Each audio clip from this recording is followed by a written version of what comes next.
All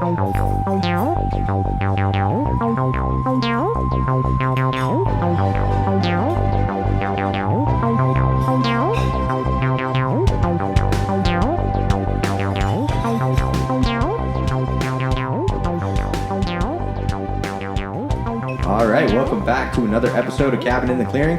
My name is Justin, also known as JP. I'm here with my man Guy, also known as Jakur. We got our good friend Megan today in the house, ready to sit and just have a good discussion over some good Kayo-Tea. Shout out to Kayo-Tea, Metigamen Agriculture. So we're just going to get going. You want to tell us a little bit about yourself, Megan? Like just kind of your background and where you are in life right now? So I'm a Reiki master wellness coach, and I work with clients on a daily basis, working through trauma, anxiety, PTSD. I lead meditations, I lead group healing sessions, and I'm here to spread love. Love it. And if I'm not mistaken, you're doing that actually at the Sungi Fitness Gym? I am. Yeah. So I started doing it there about 6 months ago. I also work in a massage studio, so I do group meditations. Mm-hmm. So Sungi wanted to incorporate mental health with the physical activity that goes on there, because I think a really important part of the healing process is getting mentally healthy as well as physical health. Mm-hmm. So it's a mind, body, soul, right? So we want to focus on what emotions are keeping people stuck, not just what are they blocked in physically, but mentally as well. So it's really cool to incorporate all of it, including in the nutrition as well in the gym. So totally, they go hand in hand, right? Like, and when we had Sungi on the podcast, actually, like he was saying the same thing. You know, he was like wellness, like mental wellness. Yeah, he did shout out to you at the time. Yeah. For anybody who's listening, we had Sungi on our previous podcast. I believe it was episode 8, so you guys can definitely follow through and go listen to that one. But that's where Megan is currently basically practicing out of, you could say, right? Yeah, for sure. I'm an independent contractor, but I work out of the gym and other spaces. I also see clients in their home. It's all about comfort level. I just want to cover all my bases and be able to be accessible to everyone. And you seem to me somebody who's like, I follow you on Instagram, for instance, and you seem to be somebody who's posting regularly. Not only that, but very motivational. Oh, for sure. Trying to inspire others. How did you come across? I mean, I feel like that's kind of not a I want to say tactic. Maybe that's not the right word, but a skill or something, or it's definitely an asset, but it needs to be developed. How did you come across to going that route of finding that motivation and trying to inspire others? So I went on my own healing journey. Basically, I hit a wall in my life and I needed change. Mm-hmm. So I started training with Sungi actually to lose weight and feel better about myself. And in that process, I noticed the more I worked on myself, the better I was at working with my clients, which is obvious because you can't help people if you're not helping yourself, right? So that makes a lot of sense, yeah. Yeah, it does make a lot of sense, yeah. Yeah. So, as I continued my healing process, my sessions completely changed, and more people reached out to me. They're like, hey, I see what you're doing on Insta. It looks like you're really, like leveling up, and I inspire people, and I didn't even know I did until recently, so it's awesome. Do you have you have an Instagram, but do you have a Facebook, account for you as well, or? Yeah, that's like... what's, because I know your name is Megan, but do you have more of a branded, I think you do Reiki, is it like Reiki Wellness or something, I think? On Facebook, it's Align.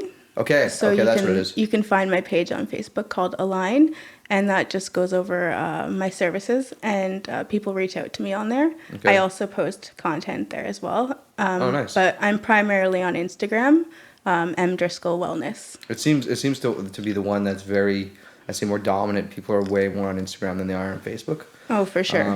Yeah, there's so many people that you can discover. I feel like personally on Instagram, I don't know about you guys, but we're definitely going to be linking that in the description below for anybody who just wants to maybe take on, looking for that type of path, so to speak. Yeah, for sure. And I post a lot of fitness stuff too because I feel like it's an important part of the healing process, and yeah. Well, I could definitely attest to lately, and I'm sure Guy as well, doing our workouts and stuff. I've been feeling a lot more mental balance, just straight up from like physical health. Like, and it's like, and then that kind of in turn goes hand in hand. It's like my mental health is better suited for like motivating myself into doing physical activity. So it's like a fucking, what do you call it? Like a circle effect, I guess, or like a... Yeah, like there's been times that I've seen you post and, you know, I'm like, oh shit, I have to go and do that now. You know what I mean? And we do post a lot of, you know, even though it's my music page, so to speak, for Instagram, I do post a lot of like just stories of like, you know, me getting after it, you know, and me trying to just go and work out, and it has helped a lot. Just with like my day-to-day mental health, it's basically being accountable, right? Taking accountability for sure. You know, taking control of your own shit, essentially. So pretty much putting it out into the universe, and you're like, wow, I mean, I got it now. Like, yeah. So when I post on Instagram, it's about accountability, but also it plants seeds for other people. So if they see me at the gym 5 times a week, they're gonna be like, hey, I could do that, like. And I get people messaging me being like, oh, I saw your post the other day and it inspired me and it pushed me, or I saw your post and now I feel motivated. So it's not always about me, but also inspiring other people, yeah. Absolutely. And the fact that it doesn't like take much effort to do, you know, it's just kind of like, easy. Yeah, I'm just doing this anyway. So it literally takes like 2 minutes out of your day to really just like, and that's cool too, because now you can just create content. What you're doing essentially is you're creating content, right? Exactly. You're creating good value content, and that's what people will take out of actual is creating value. Yeah. And once you create value within content, then that's when people really, really connect with the individual and can really bring a lot home, so to speak. And like people that don't know what I'm doing, when they see me posting, they kind of get to know me, right? So I can tell people all day, I do Reiki, I do this, I lead meditations, but until they actually actively see me online, they don't really understand it, or they don't know who I am, right? And I want to reach people, and I want them to understand that I'm here for them, and I want to support them on their journey as well. Mm-hmm. So. Actually, that's a good point, though, because at the same time, thinking about it, you know, talking about Reiki, like I don't even really know. I know a bit about it, but I don't know like that much about it. So I'd be curious. I know it stems from the origins from Japan, right? If I'm correct. Yeah. So why don't you walk us a bit through that and just tell us how you even got interested in the first place? Into Reiki. So about 8 years ago, when I had my first son, I went through a really intense postpartum depression. And I couldn't pull out of it. So I went to my aunt and she did Reiki on me. And when she did that, everything shifted for me. Yeah, it was like putting on a new pair of glasses for the first time. You know, I started to understand my emotions. I started to know why I was anxious. I started to like dig deeper into my own stuff and healing. So that inspired me, and I learned how to do it. And I decided that I wanted to actively do this with other people and help them heal as well. So, yeah, sorry.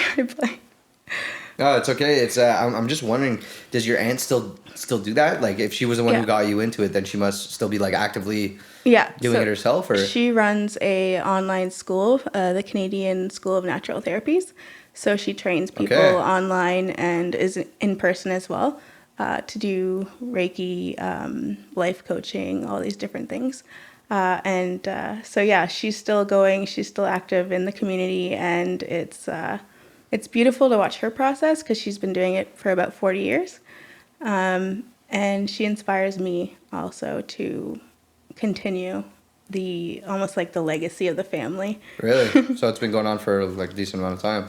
What does the process look like for, you know, I guess you must have some type of certification if you're gonna, you know, take on clients, right? Yeah, so I have my Reiki master level. So there's 3 levels of training. You'd start with level 1, and then level 2, and then most people stop at level 2 because that's just working on people. Mm-hmm. And then level 3 is you're able to teach as well. So I run group courses as well to teach Reiki to other people so they can self-heal. How long is the process between each level? So I just ran a course actually. So Reiki level 1, I do it in a day. I mean to get like certified. Oh, okay. Sorry. Okay, yeah. That's what. Okay. So I did Reiki level 1 last month in a day, and then today actually I did Reiki level 2 with the same group. So a month later, and then they'll be certified by next week to do Reiki level 2. And then if they want to continue, they can. But Reiki level 3 is more intensive. It would be them working with me hands-on. So that would take a couple months. But To dive a bit more in depth, what is Reiki? So Reiki is hands-on energy healing. It's there's 28 hand positions. You go down the entire body. I find blocked energy, emotions, and I use energy to allow it to release. So people come to me for so many different reasons. There could be body pain. It could be anxiety, depression, PTSD.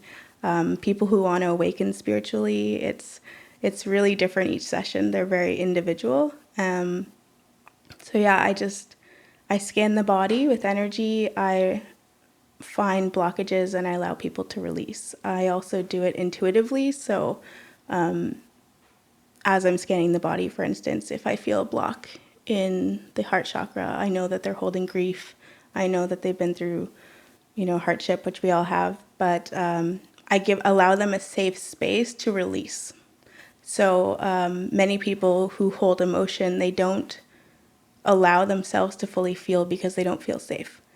So what I do is I create that safe space so that they can feel and let whatever they need to let out. I have people cry. I have people laugh. Oh, people really? fall asleep. It's Fall funny. asleep, really, huh? It's always different, right? But the body always knows what you need. Because it's like, it's very much related to, I guess the fact that a lot of either society or even just the way we grow up, our family, maybe our environment, our school, it almost makes you feel like certain things maybe you can't actually accept or feel, and 100%. Or you just choose to mentally we just choose to kind of block things and push them down a bit, and it's a very good point that there's not that safe space. Sometimes we maybe don't even realize it, and it's more subliminal. It's like you're walking around and you just subliminally, over time have developed a way of not accepting emotion because you're worried that other people might judge it or things like 100%. that. So, yeah, I can see how it's you kind of have to break a barrier with people. Well, in different ways. The amount of so 9 out of 10 of my clients will cry in a session, and every single time they apologize. And that speaks volumes, right? They're like, "Oh, I'm sorry, I'm feeling," and you're like, "But I want you to feel. This is the whole point. You need to release these things because if you hold, where is it going to go?" I feel that's very westernized society embedded in us, through hundreds of years, basically if you're crying, you're a little bitch, Yeah. So, 100%, especially for men, right? Yeah. You're told, "Oh, men don't cry." That's that was a thing that I remember even knowing about that when I was a kid. Yeah. Is to be tough, to be strong. It's we don't cry. It's yeah. You can kind of do both in a lot of ways. The way that I am, if Yeah. for instance, I'll give you an example. I'm not gonna go super deep here, but my dog passed, and obviously I was in tears. It's the dog that I loved. That was, was my dog. She was beautiful. My best friend, and she was a really awesome dog. Yeah. And so, scenarios like that, of course you're gonna have these emotions. Of course you're gonna feel like that, right? Yeah.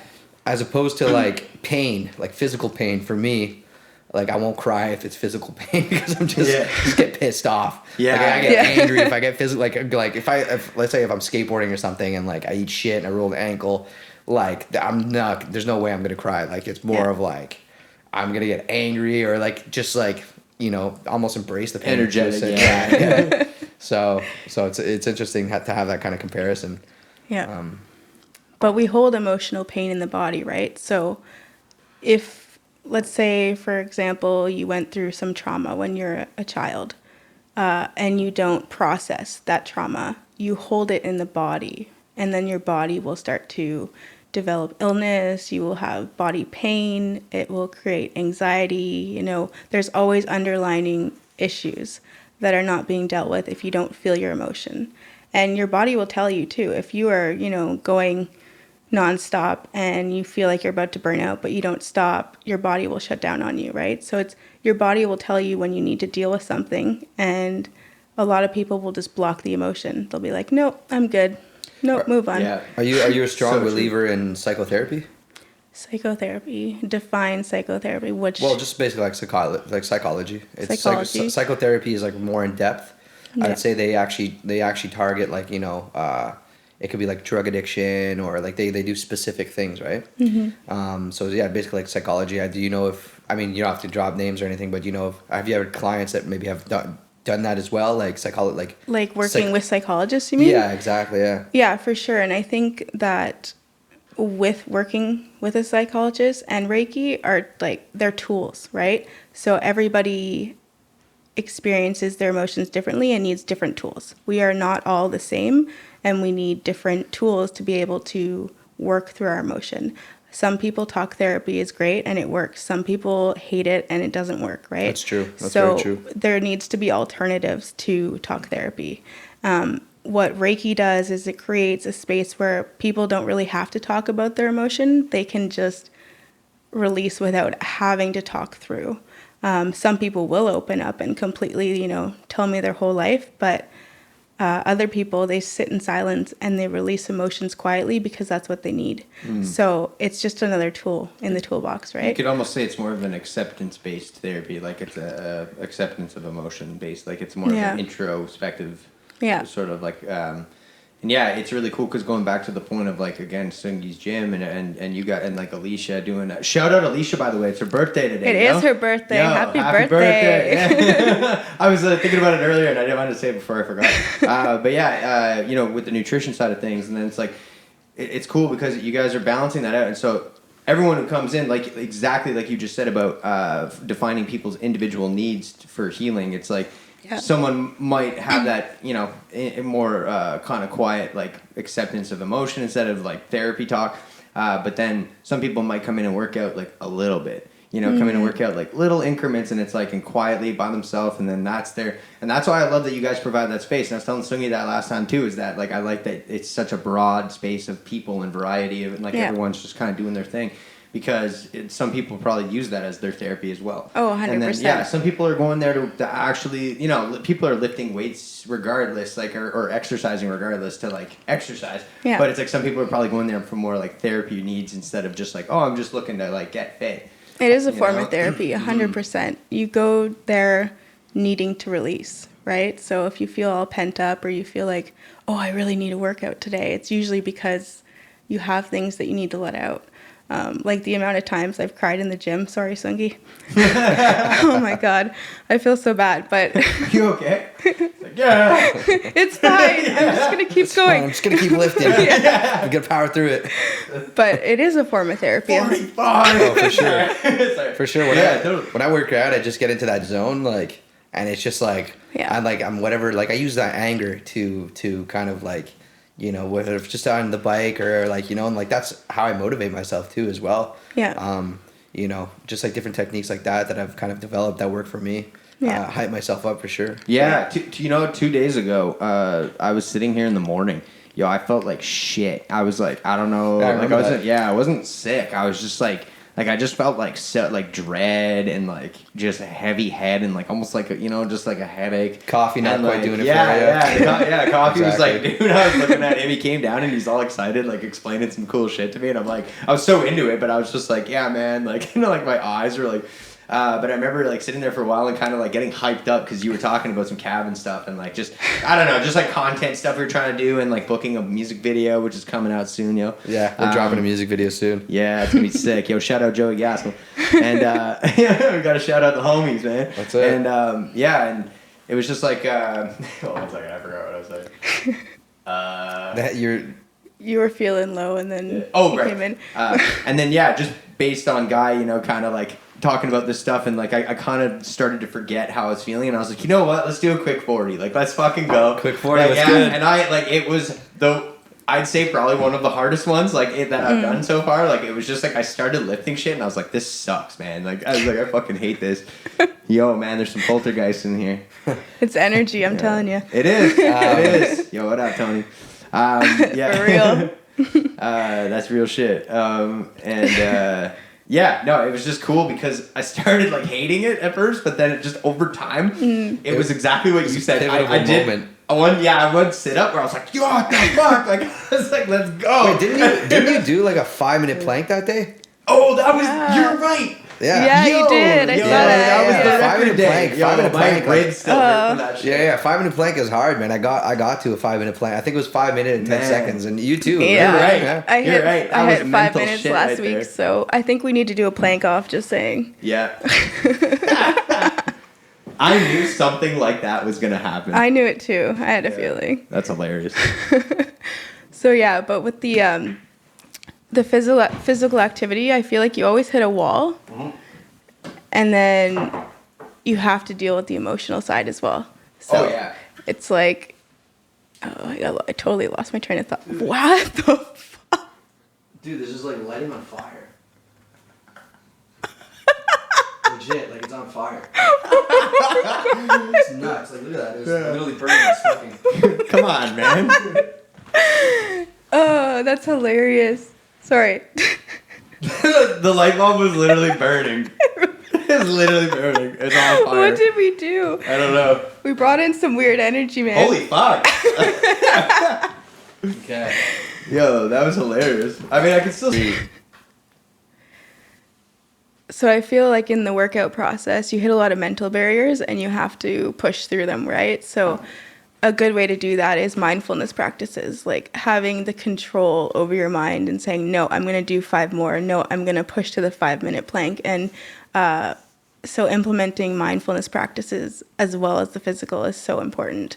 And that's what I want to teach more is showing people you can put it in your day-to-day life. You can, it's like, it doesn't have to be meditating for 20 minutes on the pillow with, the music and the candles. You can actually just sit for 5 minutes and have these mindfulness practices in your life every day. Yeah, so I've been, on that note, personally, I've been actually implementing meditation practices, and Awesome. The two main points were not main points, but the two pivotal, I guess, times in the day. I think is as soon as you wake up, Yeah. and when you go to bed, you're more susceptible to it, right? Yeah. So I've been going to bed, and like literally, I'll just sit there. I listen to I think like a Japanese bowl on YouTube awesome, or whatever, yeah. and a dun, The Tibetan bowl? dun, Yeah. just various types of bowls or whatever from different cultures, but. Yeah, it's just like this crazy sound that it gives, and I just put it on my phone, and I literally just sit there, cross-legged. I'm sitting on a pillow. My hands are like on my knees, basically. Oh, yeah, I saw your post the other day. Yeah. So and then just like what I've started doing was with this just technique is just to help you with like general anxiety, but you breathe through your nose for about 4 or 5 seconds. You hold for 4 or 5 seconds, and you exhale for 6 or 7. It's the square breath.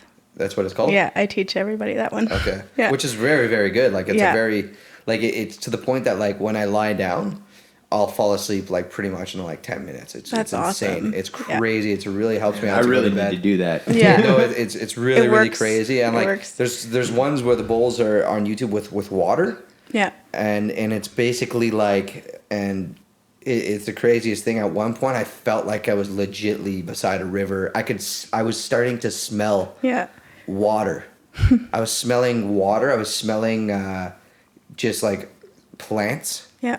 It was the craziest shit. Like it was It's I like was an acid trip, but it's fucking just there. energy, honestly. It was Yeah. nuts. It was crazy. Honestly, sometimes in sessions, I feel like I'm on a trip, on like I took some mushrooms or something, because you just experience energy and you do start to smell things or feel things or, experience different sensations. It's really cool. But That's so dope. so the square method works really well because you're not focusing on, I'm going to meditate. You focus on the breath. the counting and the breath, yeah. right? So people that can't shut their brain off, they count. And then eventually you're just focusing on the breath, and it teaches you to calm without actually thinking about calming. So it's really effective. Yeah, it has been effective too as well. I know like another technique is not to even, whatever thoughts are coming through your brain at that point in time is to actually do the opposite, not fight them, but allow them to flow. Yeah.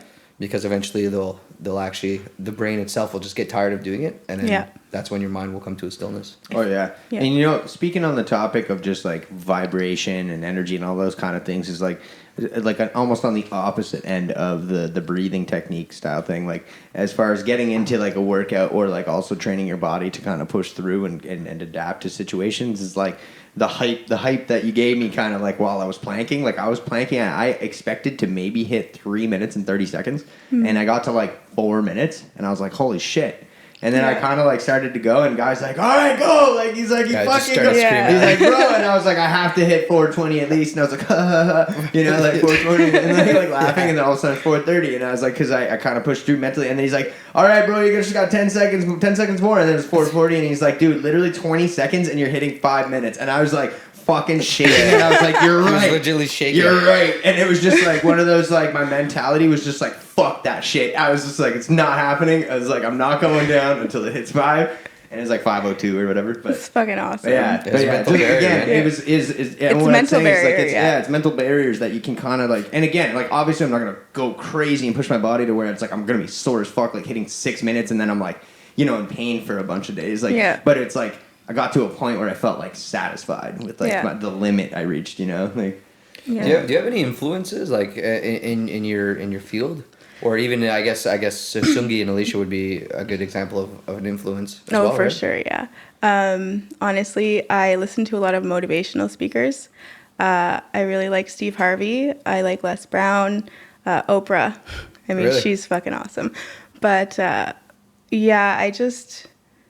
I love to be motivated by people who have come from nothing or who have struggled in their life, because it shows you that if you just keep striving, you keep pushing, you keep going, that you'll get there. Motivational speakers, it's my number one motivator.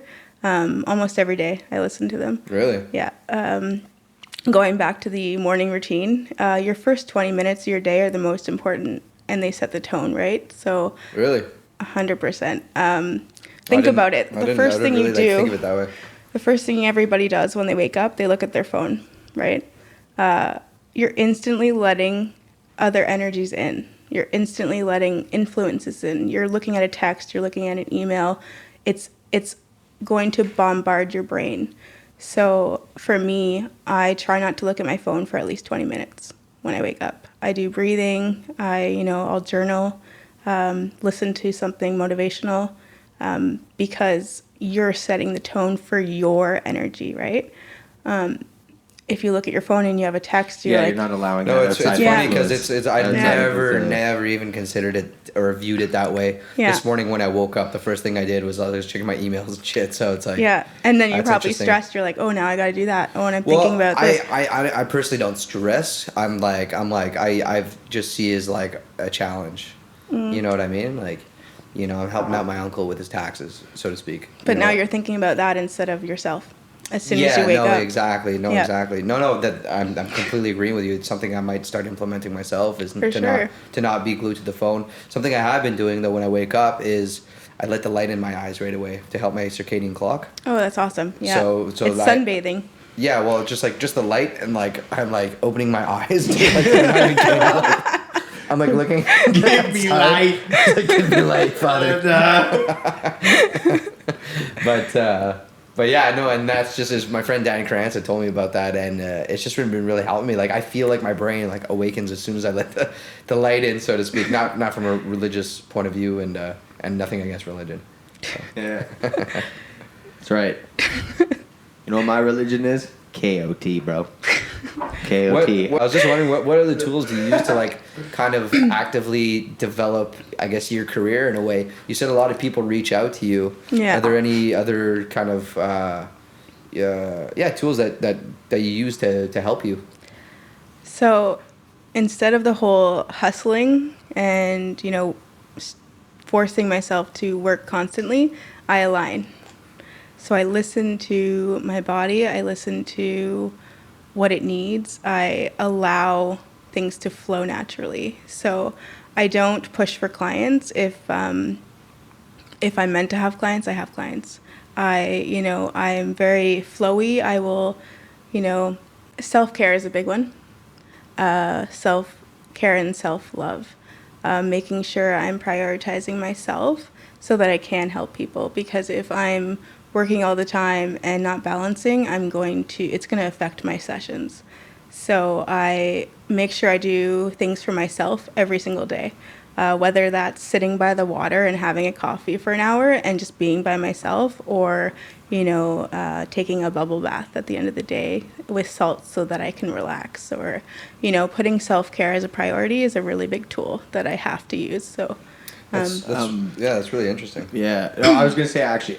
Sorry if you don't mind. Like, I know I really I'm glad that you brought up that point actually, just because I find like I was gonna lead back to asking you about to elaborate actually on the fact that you started off kind of doing like the Reiki healing and stuff like that, like you were saying, but you explained to me how you kind of developed from more like helping people and almost trying to like figure things out for people to like getting to a point of like, okay, I'm trying to help people help themselves. Yeah, 100%. And it's like, that's important because it's like helping ourselves. It's like, then you're not relying on someone else to like for your own happiness and things like that, and understanding of like reality. So could you elaborate a little more on why you kind of, and like it kind of ties into what you're saying about self-love, because you have to be in a certain kind of like safe zone and like have like a little less of the absorption of other people's kind of shit to like, help them properly deal with it, sort of thing. So yeah, I used to, when I started Reiki, I would want to help people. I wanted to make it better. I wanted to fix all their problems.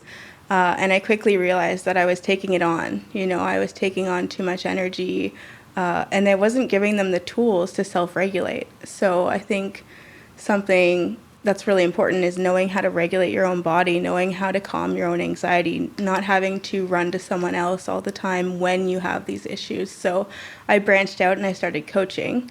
And I'm teaching people how to love themselves. I'm teaching people how to take care of their emotional body, how to regulate when they're feeling stressed. Because I feel like a lot of people don't have those tools. And it is important to know how to take care of yourself so you can balance, so that you can be the best version of yourself. So yeah, that's why I started coaching.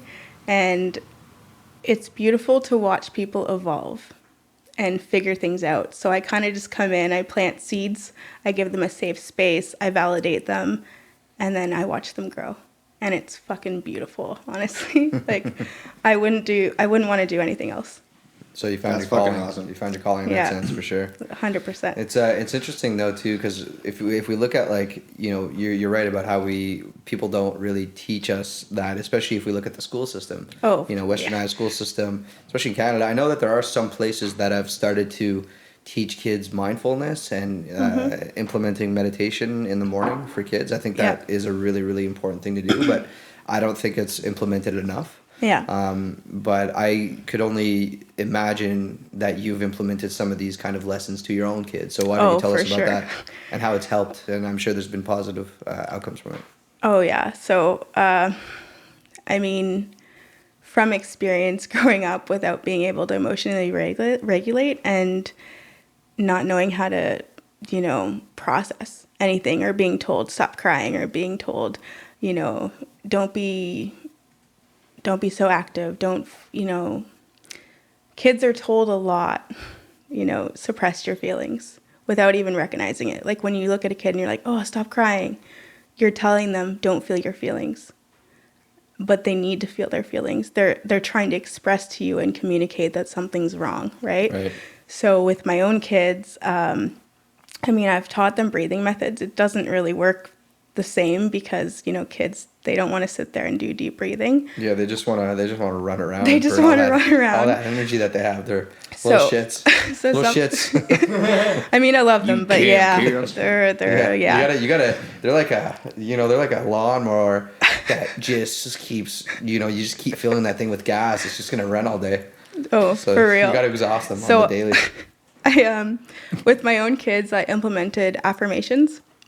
So every morning when I drive them to school and daycare, we do affirmations, and we go like, I am beautiful, I am smart, I am creative. So it's almost like a habit now.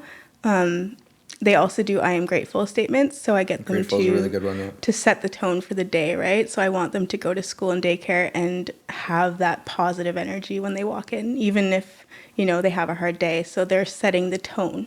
And now they do it on their own. They'll randomly be like, oh, I'm grateful for this, Mommy, and it's really cute. Wow. But a goal of mine is to actually run some sort of course in schools that I can bring to schools for mindfulness with kids. I think that's a really, really, really good thing to do. It's 100%. Important, right? So many kids don't know how to express things. They don't know how to say, I'm feeling this way. They don't know how to, say, I'm feeling angry, but I don't know why I'm angry, or sorry, I lost it again. Shit. I'm feeling angry. A lot of kids don't know how to pinpoint, what they're feeling. They just get irritable, or they get rambunctious, or they disrupt the class, or, but they really just have a bunch of emotions going on that they don't understand. So a lot of the kids I also worked in a elementary school as a behavioral assistant. And you see it all the time. The kids are acting up and they're running around and they're causing, disruptions in class, but they really just have emotions coming up that they don't understand. So a lot of the school system definitely does not shine a light on that. Yeah. Also, too, if we look at the general how parents in general, if they never learned how to do those types of techniques, well, those techniques were not going to be passed down or 100%. taught to their kids. So a lot of the time, it can be intergenerational trauma in a sense. Generational trauma, 100%. Generational trauma that. And as much as it's good to socially acquire skills like in school, and education is important and things like that. It's really funny how like in society and the way the school system is run is like you're very much taught to be subordinate. Like you're taught you're taught to listen to other people, and it's like not really listen to yourself. Like it's more like, these people are telling you something and you got to kind of like live up to that and then like execute your life in the same way, in the same manner, which is like, it's important to understand structure, I guess, and understand like professionalism between people and stuff. That's how you get society to work, whatever. But it's funny. I pulled up this quote because it says it's by Steve Jobs. I'm pretty sure it's by Steve Jobs, but if not, my bad. But I just thought of this while you guys were talking, because this is something that made me think about exactly what you're talking about. Is like when you grow up, you tend to get told the world is the way it is, and your life is just to live your life inside the world. Try not to bash into the walls too much. Try to have a nice family, have fun, save a little money. But that's a very limited life. Life can be much broader once you discover one simple fact. Everything around you that you call life was made up by people that were no smarter than you, and you can change it, you can influence it, you can build your own things that other people can use. Once you learn that, you'll never be the same again. That quote, I had to look that up because you guys were discussing that, and it was just like, it was actually more of the quote than I thought. I was going for one part of it, but it's like you realize that it's just like people are just people, and it's like everyone has like different levels of intelligence, but we can't like look at other people with like say certain IQs, different or certain strengths. Different strengths in different areas. The point is that we're all like what is it? We exist in synchronicity with each other, and that's the problem. Is everyone's always got this like, I got to be like divided, or like not divided necessarily, but like I gotta like do this in this cookie cutter way. Created to separate us and be in competition or be better than someone else. When totally. Imagine if we were all united. Yeah. And we all came together. And it's interesting though, because I just had a point about earlier how when I was asking you how do you seek out opportunities essentially, and you were like, I don't seek out opportunities in a way. I let the opportunities come to me. It's they come interesting, to me. Yeah. Interesting approach, because for me personally, if I'm thinking about even just this project or podcasting or whatever, or like even when it comes to music, I've developed the motivation of like, let's fucking hustle. Let's hustle. Like I'll work all day just to finish the day, just to start working to do more work, right? Yeah. And so it's been interesting too to also like kind of like catch myself. But in the past, the way that I've, I guess, justified it is, there's been a lot of partying. A lot of partying comes with laziness. The next day, your day is taxed, drinking, all that stuff. And so in a way, I've seen the other side of not hustling and not really putting in the work. Mm-hmm. You know what I mean? And so for me, it can come off as like, I'm being lazy right now. But at the same time, it's also learning to accept that, no, you need to like have a rest day. You need to have like the day where, like you said, like go out to the river and chill and just drink a coffee, or like those times. It's balance at the end of the day. Yeah. And so not getting confused with that's being lazy is something that I was, that I have been learning. That's a mindset that we are programmed to think, if you're not always doing something, there's something wrong with you. You know, we always have to be pushing. We always have to be going to the next step. But do you really enjoy the present moment if you're always pushing for the next step, right? The best gift you can give yourself is to be present in the day, to be present in the moment, to allow yourself to listen to your body. If your body's saying, hey, you need a rest day, you need a rest day. You shouldn't be pushing and forcing yourself to go against your natural nature, right? Yeah, and if part of your natural nature and your daily routine and all that is like a consistent thing where you stop and you go like, yo, this fucking sucks. Yeah. Stop doing it. Change that. So That's true. It's healthy habits though, right? Like there's a balance. You know, you're not going to spend every day doing nothing, but you can implement healthy habits and create a balance. Like working out. Exactly. Start doing it, guys. If you're not doing it. Yeah. Just get do to it. the gym. Yeah. Or even if at I home. do 40 before I go to work, and actually it makes work easier. I'll be honest. Yeah, there's so many times, but it's funny too if we look at like just the condition of working 9 to 5 too, right? I mean, working 40 hours a week, I don't really think that that's like the most normalist thing to do. It's not. But, Okay. but where it came from and when it stemmed from, if it was basically in times of war when we needed high production for high military arsenal, like Consistency. arsenal stuff like tanks, ammunition, guns, all that stuff. And so a lot of these factories were being opened, right, back in the day. And so the factories, they realized, oh, well, if we, do shift work, we can be more productive in our production. And that's where the 9 to 5 actually really stemmed from, or one of the areas that it really stemmed from. Yeah. I'm pretty sure there's other parts of the world that don't have the same style of, well, actually, a lot of it is, Europe now too. It's very westernized too. So we do have it a lot. But before, I've heard of places where it wasn't like, working 40 hours a week, or you would work a bit during the day, you'd go home, you'd rest for a bit, go back to work for like 2 hours. And You're more productive if you work less. well, that's what, people are implementing in the UK. They're doing their hybrid work where it's like 4 days a week. Yeah. I wish that was over here. I think a lot of people would It should be have normal. more time with their families. They would be a lot more productive because they're less stressed out about, I need to do the 9 to 5. I don't think we're built to do 9 to 5. Well, I think it was it doesn't socially work. constructed. It's like trying to balance home life if you have kids, or like, trying to do the gym and then go grocery shopping, like clean the house, and then you're working 40 hours a week. There's no time. Yeah. It's impossible. So everybody's stressed out all the time. A lot of people are pissed about the potential of going back to work full time because they've especially with the pandemic, it's been hard on a lot of people, job loss, all that stuff. But for the people who have been working from home, they've kind of built this is a lot easier to manage because they're working from home and they're able to manage their families, kids, and all that stuff, right? Exactly. So. Yeah. It's something that came with the pandemic too, though, is a major mental health crisis.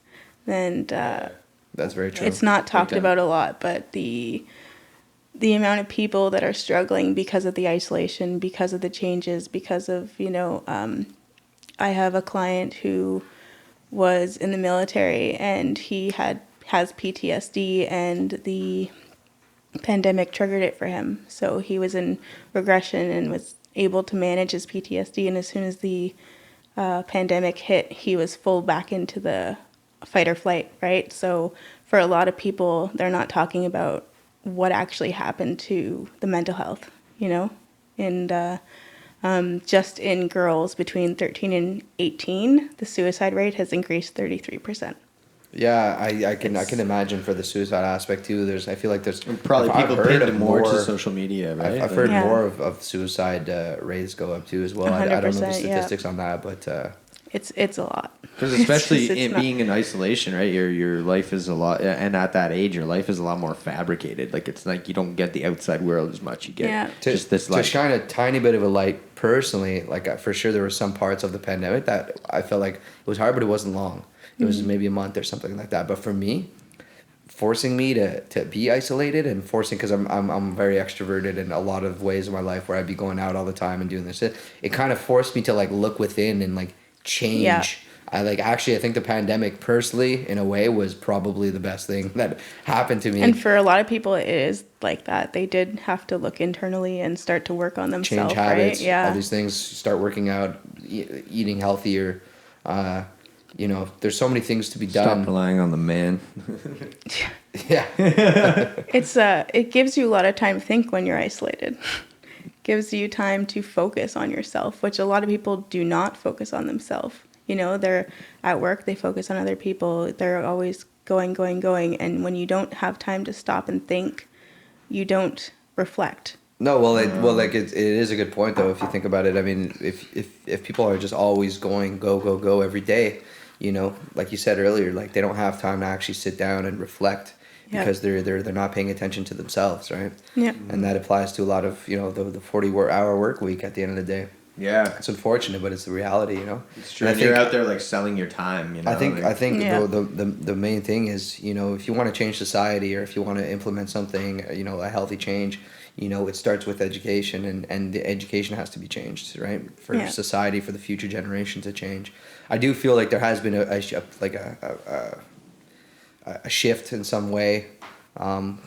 I don't know what the word I'm looking for is, but a shift, you know, of consciousness for sure. A lot more people are a lot more conscious. An awakening. Just Yeah. eating, like, for instance, eating meat. You know, like I don't eat meat as much as I did before when I was, you know, younger as a kid. I'm more conscious about that. More conscious about, you know, grocery bags, plastic, all that kind of stuff, right? Because these are the things that we have to kind of be more conscious about if we're gonna, you know, move forward as a country, as a world, as a society. I think people are listening to their own intuition more. They're trusting in themselves and knowing that there's other ways to do things. We don't have to rely on, you know, just the government or what they tell us we need. We can be self-sufficient. We can create a different, what's the word I'm looking for? A different dynamic. Society. Yeah. Like, it doesn't have to be the way it is. No, because a lot of it, we feel as though we owe our time to people. Yeah. And it's like 99% of the time it's meaningless. Mm-hmm. It's like, it's just kind of another arbitrary Especially during the pandemic, function. I feel like a lot of people lost their trust in government. Oh, yeah. Absolutely. Yeah. You know?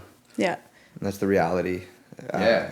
There's always those out there with good intentions in the government, for sure. Like, they're just human beings, you know, that feel and shit. But at the end of the day, yeah, it's kind of like... Well, it's just, I feel like, you know, they think that the populace is fucking dumb. Yeah, exactly. And it's like, man, just because we're not vocalizing it, like, we're aware. You know what I mean? Yeah, we're aware people more are just than ever. nice, you know? I mean, in an age of information, we're so aware. We can, literally any question you have, you can literally just take out your cell phone and be like, I just solved physics. Obviously not, but you know what I mean. No, but it's kind of true. It's like, accessible now. You know, that's what Cindy was saying. Yeah. Saying everything is now. Everything's so accessible. You got the next app that does this. The instant gratification, right? Yeah. So I think it's important to actually, you know, I'm probably going to try and start implementing that when I wake up in the morning. Mm-hmm. You know, that 20 minutes that you were talking about earlier, not checking your phone, like that's something that never even resonated for me personally. So I'm glad that you even mentioned it, because now, you know, I'm like, wow. Yeah. Something to do. I mean, more, you set the tone, right? agree. You got to set the tone for your day. Yeah, and like, yo, be nice to people. You know? Like, I know that's very, like, a very basic statement, but it's like I don't always have great days sometimes too, and it's like, but it's so easy. It's not always easy to control your emotion internally, but it's easy to just be fucking nice to people.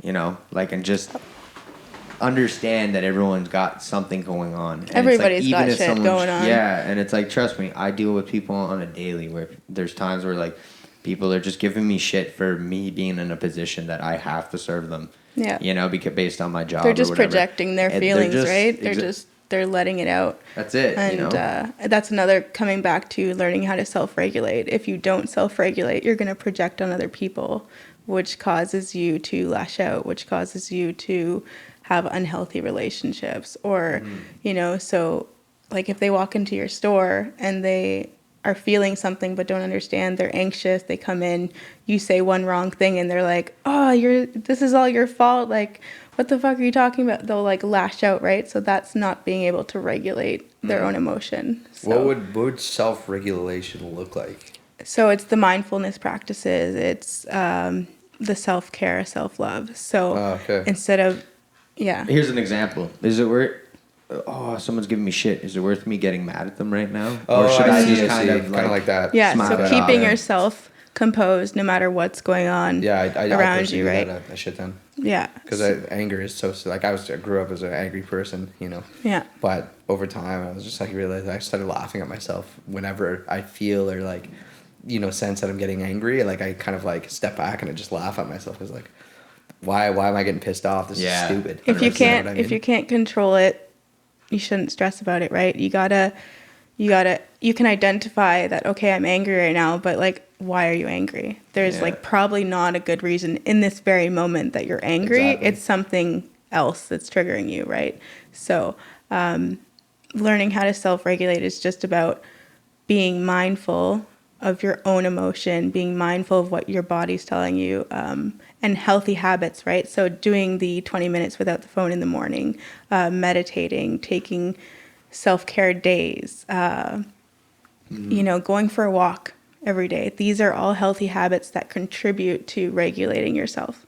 So, and a lot of people don't do that. You know, I'll say to clients all the time, just take 10 minutes today and do something you love. And they're like, oh, I don't have 10 minutes. And I'm like, if you don't have 10 minutes, what the hell are you doing with your life? Well, see, that is when I think, you know, it's necessary to kind of implement that hustle mindset. Yeah. Like make 10 minutes. Yeah. Like find fucking You 10 minutes. have to prioritize what Maybe is a little important. like 10 minutes less sleep for 10 minutes. And it comes whole back to when me and Justin talk about this all the time. The whole like Netflix thing. It's like, you know, you just burn.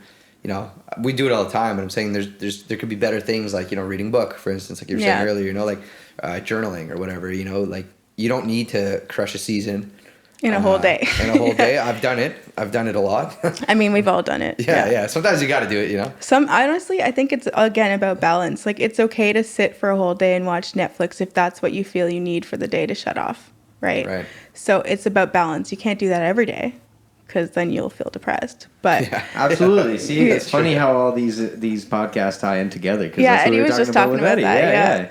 It's like, you know, it's just like you can get absorbed to a point where it's like you start to feel like I've actually been like that when I was young. Like when I was young and not working and stuff and just living at home.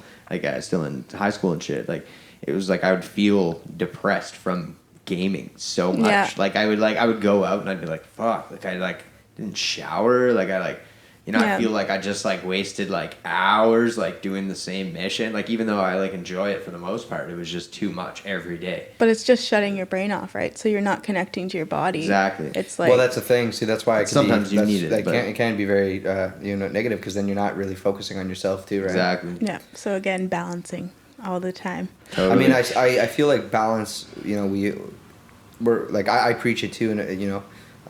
But it's a lot harder than it seems. It's a lot harder is hard.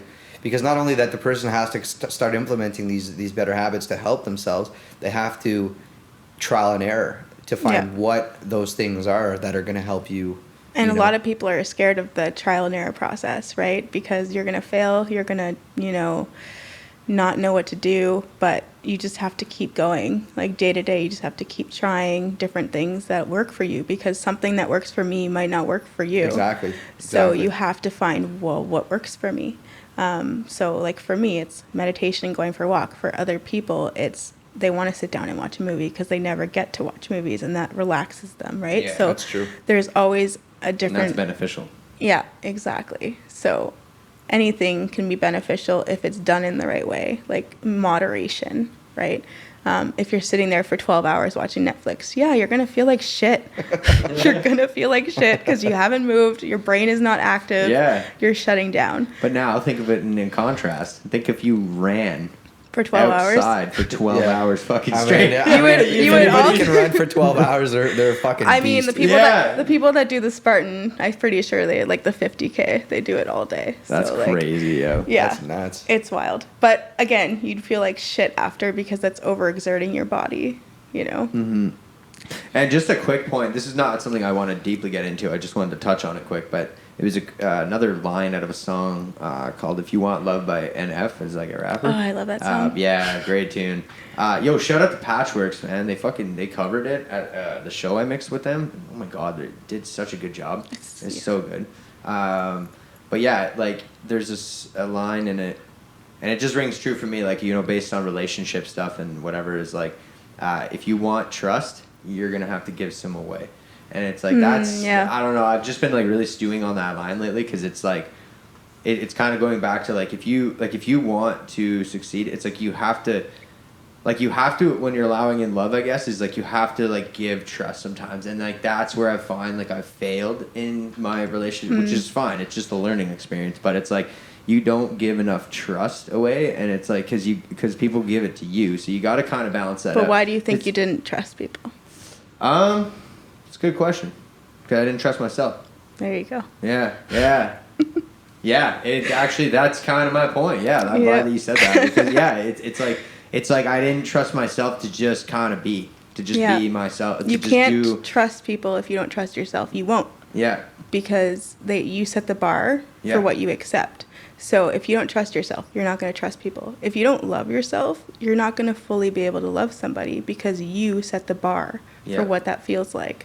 Because it's so true. Because like you said, at that point, if you've accepted that and you're kind of in that mindset, you can self-regulate yourself. So if you do give trust to someone and it seems good, just go with that. Yeah. And if it goes wrong, then it's like, then you can consciously be like, wow, then I got to move on. But you don't have to like let it kind of eat at you, you know? I feel like I've gotten to a point personally where I set a bar, not high, but I set a bar in the sense that like, you know, if somebody wants to be, you know, in my life, they will come to me in a sense, like, and that they have to earn my trust. You know what I mean? I'm not just going to go and freely, like, just be like, hand out my trust to people. I'll be completely nice to everybody and all that and shit. You don't have to. But if they want something from me, you know, in a sense, like, you gotta earn it because I'll earn their respect and their trust back in the same way. Totally. You know what I mean? It's like a fair exchange of it has to be equal. Yeah, it has to be equal, and I think that's super 100%. important. I'm like a equalist to the point where something I do or something, you know, obviously not when I'm giving. You know, the whole point of giving is to not expect anything back, right? Yeah. So when it comes to that, you know, I freely give. But it has to be an exchange of some sort. You can't just continuously give to people and not get anything in return, even if it's energy, conversation. You know, it doesn't have to be like materialistic, but understanding. Exactly. So if like you're continuously, let's say, you know, you have someone that always calls you with their problems in your life, and you know, they're just continuously like, oh, what do I do? You know, you're always giving energy, you're always answering their calls, you're always being there for them, but they're not there for you when you need them. There's no balance in that relationship, right? Like every so often you hear from them, they're like, yo, I'm stuck at the gas station, bro. You gotta, you wanna bail me up? Come get me. Well, I mean, it must be interesting too if we look at, I'm not sure if this is the correct terminology, but it's something similar to like empath, right? So I'm assuming in your line of work, you know, you have a lot of people who like unload in a sense on you. Yeah, I am an empath for sure. So that must be a lot to take in at some points. Do you have any techniques or what do you do to kind of, I mean, going back, I guess it's mindfulness kind of stuff, or to kind of release that? Because there's a lot of shit that people are telling you, you know? It's like you have to not only cope with your own shit, but also manage and cope with other people's shit, so. It's a lot. I've learned from making mistakes with that, right? So I used to work on people and be completely burnt out. I used to, you know, crash for a day or two after having a session. But then I developed over time that, okay, I need to keep myself a little bit emotionally disconnected, first of all. So keeping your boundaries and barriers up, right? Mm-hmm. Because as much as I feel people's emotion and I want to be there for them, I can't be there for them if I'm, you know, there crying with them. So I have people coming to me telling me intense trauma, you know, like every single session is like, it's intense. It gets intense very quickly. And I have to keep a wall up. I have to keep myself in my own bubble of energy. So one of the techniques I actually use is I envision myself in a bubble. So it's like kind of like a mini meditation I do before sessions. Mm-hmm. I'll put myself in this little bubble and I stay in my own energy, right? Because I'm actually physically touching people. So I could take on energy, right? And so again, mindfulness, the energy bubble, creating barriers. Boundaries are really big. So once you leave the session, releasing the energy, giving yourself about an hour after a session to rebalance, and then continuing on with your day, not bringing it with you, right? There's a question that I ask a lot of people who come onto the podcast because it's one of my favorite questions, but it's what advice could you give to, you know, our listeners or anybody who's listening who might be interested in, you know, pursuing, you know, healthy habits, activity, meditation? Just any type of advice you could give. Like somebody, maybe they're unsure, they're like, I don't know, should I start now? Or small habits, healthy habits, one at a time.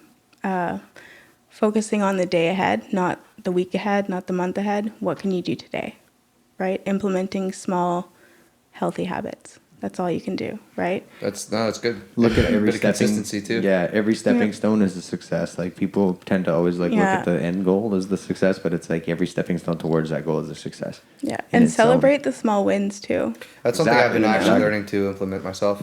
Yeah, celebrate yourself. Like, no one else is going to celebrate you. You got to just be like, hey, I did that 5-minute plank. I'm a fucking badass. Yeah. You know? It's funny too, because we were talking about that with Sungi, and he had mentioned like, he's like, I do, you know, it's good to celebrate like the small things, right? But then Sungi's like, okay, what next? But what next? You know, that was weird when he said that. Yeah, stay humble. Yeah, and honestly, you gotta stay humble too. But of course, you gotta, because you know the ego is like a little snake inside you. Yeah, python. It comes in the out. words of Corday, when that python strikes. What does the future look for Megan Wellness and Ricky? So I have it in the works. Within the next year, I want to open a healing center. Really? Yeah. I want to create the balance between, you know, mental health, physical health, all those things, but also create a program where it's for kids, it's for teens, it's for men, it's for women, it's all inclusive, right? I want to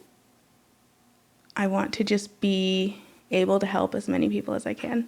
You know, I want to align and enjoy my life at the same time, but part of me enjoying my life is helping other people on their journey. And I was obviously meant to do this, so. Yeah. Well, no, straight up, Megan. We will be putting her Instagram for anybody who's local in the Ottawa-Gatineau area who wants to connect. Check in the description. And honestly, Megan, we'd like to personally thank you for coming on our podcast today. I've learned a lot. Thanks for having me. There's definitely things that you know I will bring home, so to speak. And it's been a great experience. Yeah, and 100%. We would love to follow up too. Absolutely. In the future, that's something that we try to do. You know. Yeah. One day we'll have all the homies at the round table. You know. That'd be pretty sweet. We got like 10 mics. Also, I'm really proud of you guys. This is awesome. Thank you. One day at a time. You know. And I'm gonna take that second to just like humbly wrap it up. You know what I'm saying? You know, like our shit, don't like our shit. Oh shit, sorry, I took it from Guy. Yo, say it again. It's all good. We would say, thanks for listening, everybody. Honestly, thank you, Megan, for coming on. And like our shit, don't like our shit. We're still gonna be here. And peace and love. Thank you for joining.